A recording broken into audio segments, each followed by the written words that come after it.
안녕하세요. 책 읽는 설한입니다.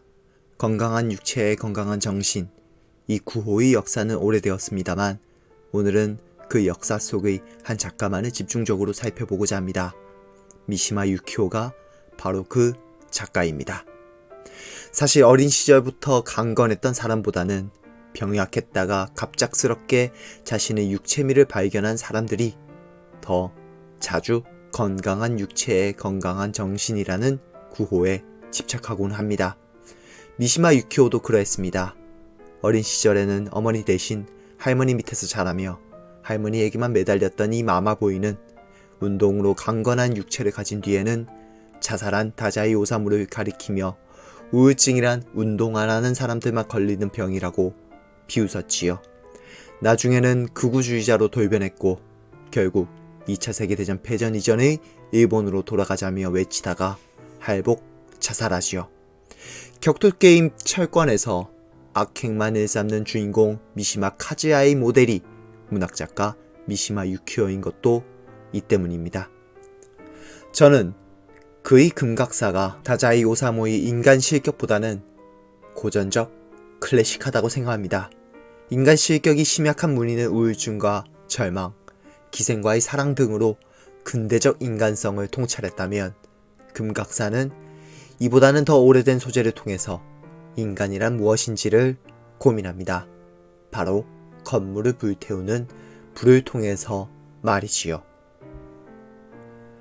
금각사의 주인공 미조구치는 승려입니다. 다들 아시다시피 일본의 승려는 한국의 승려와는 다르게 결혼하고 가족을 꾸리는 것이 가능하지요. 어린 시절부터 아버지로부터 지겹게 세상에서 가장 아름다운 것이란 금각사란 말을 들은 그는 아버지 사후 금각사의 주지 도센 스님 밑에서 자라게 됩니다.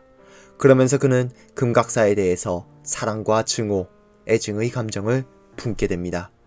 이 애증의 대상인 금각사를 불태워버린다는 결말 때문에 이 소설을 탄미주의적 작품이라고 해석하는 견해도 많지요. 불은 모든 것을 없애버리지만 그 잔재를 만드는 과정에서 타오르는 빛은 무엇보다도 아름답기 때문입니다. 그러나 불로 얻는 아름다움은 사실 순간의 아름다움이기에 영원히 존속되는 아름다움과는 거리가 멀지요. 그렇기에 이 소설 금각사에서 탄미주의만을 읽어내는 것은 소설의 전부를 읽지 못하는 시각의 한계를 보여줄지도 모릅니다.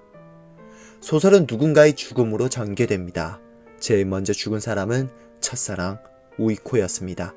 관능적인 아름다움을 가진 그녀는 미조구치를 무시했지만 미조구치의 머릿속에서 우이코는 점점 이상화된 여성상이 되어가고 우이코 죽음 이후 보게 된 금각사는 나중에는 우이코의 화신이 되어버립니다. 또한 미조구치가 금각사에 머물게 된 것도 아버지의 죽음 때문이었습니다.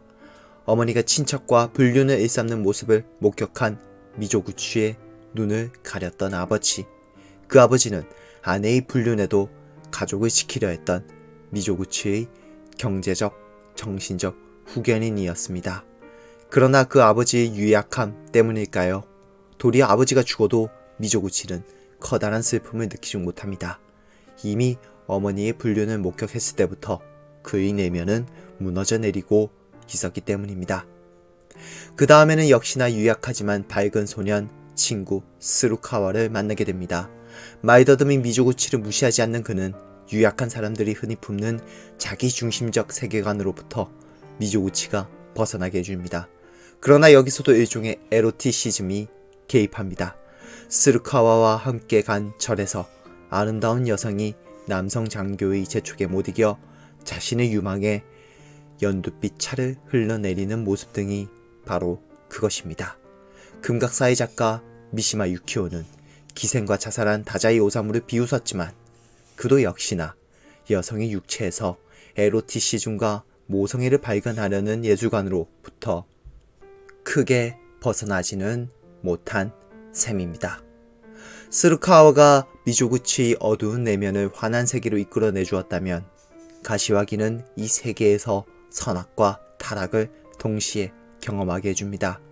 안짱다리 장애를 이용해 연민을 일으켜 상류층 여성을 농락하는 이 가시와기는 미조구치가 여성을 품게 만들며 그를 타락으로 이끄는 메피스토 펠레스입니다.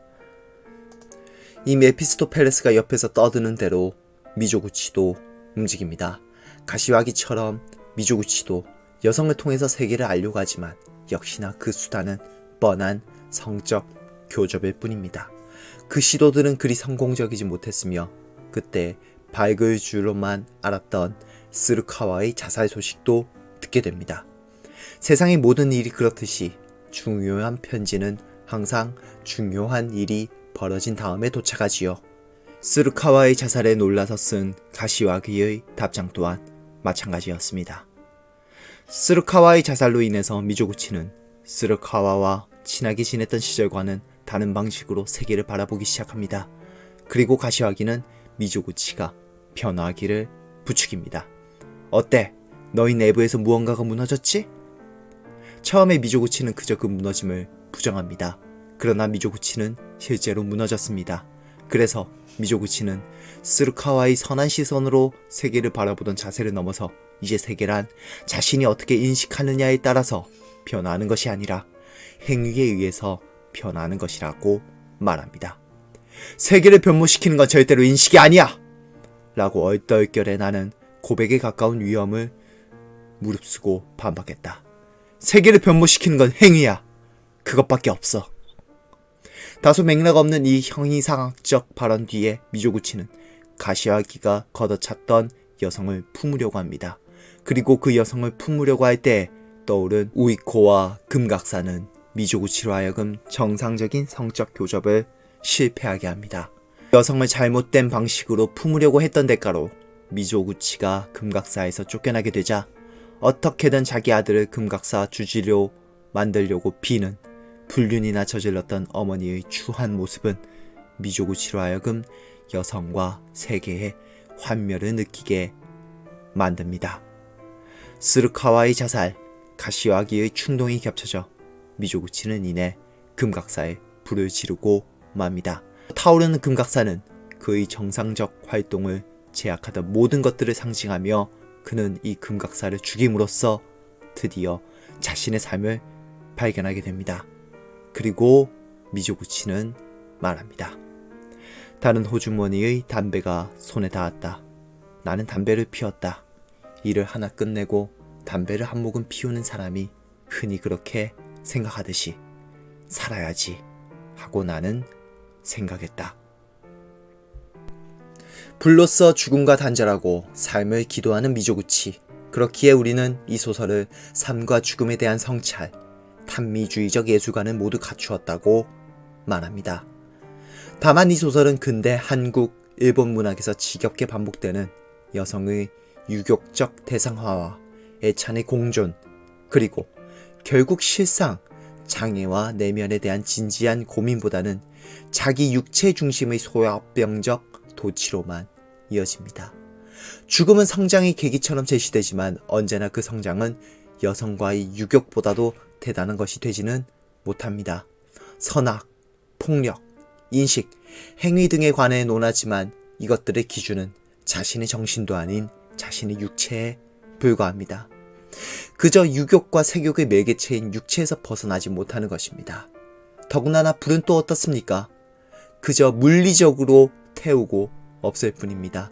이 소멸이란 삶과 죽음의 이분법을 뛰어넘는 것이 아니라 오히려 그 이분법을 철저하게 세울 뿐입니다. 즉 이 소설에서는 페드로 파라모 수준의 삶과 죽음을 넘나든 애착과 상념, 사랑의 자격에 대한 본질적 의구심, 그 의구심을 극단과 극한으로까지 밀고 나가는 문해적 추진력조차도 드러나지 않습니다. 그렇기에 삶과 죽음에 대한 근본적 성찰보다도 육체로 느끼는 유격만이 소설 내내 반복되는 것입니다. 건강한 육체에 건강한 정신이라는 구호를 내세우기 이전 미시마 유쿄가 썼던 이 작품에서부터 이미 그가 운동으로 자신의 육체미를 발견하기 이전부터 다자이 오사무의 자살을 유약한 패배주의로 폄하하기 이전부터 그가 운동을 하든 말든 언젠가는 드러날 수밖에 없는 문학적 한계가 금각사에는 담겨있는 셈입니다. 정말로 건강한 육체에 건강한 정신이 깃든다면 인문학은 사라지고 우생학만이 살아남았을 것입니다.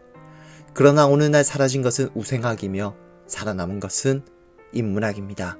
인문학을 공부한다는 사람들이 건강한 육체에 건강한 정신이라는 말을 맹목적으로 성찰 없이 받아들이는 것은 부끄러운 일입니다. 소설 주인공 미조구치의 모델이 되는 실제로 금각사를 불태웠던 하야시는 자신은 아름다움에 대해서도 세계에 대해서도 고민해 본 적이 없다고 말했습니다.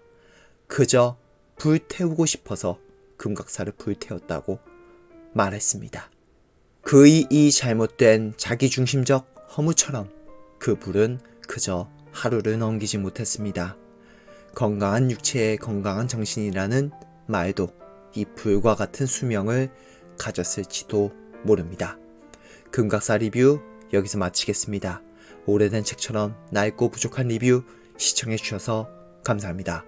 구독과 좋아요는 책을 읽고 나서 책을 더 읽고 싶다고 느낄 때 해주시기 바랍니다. 감사합니다.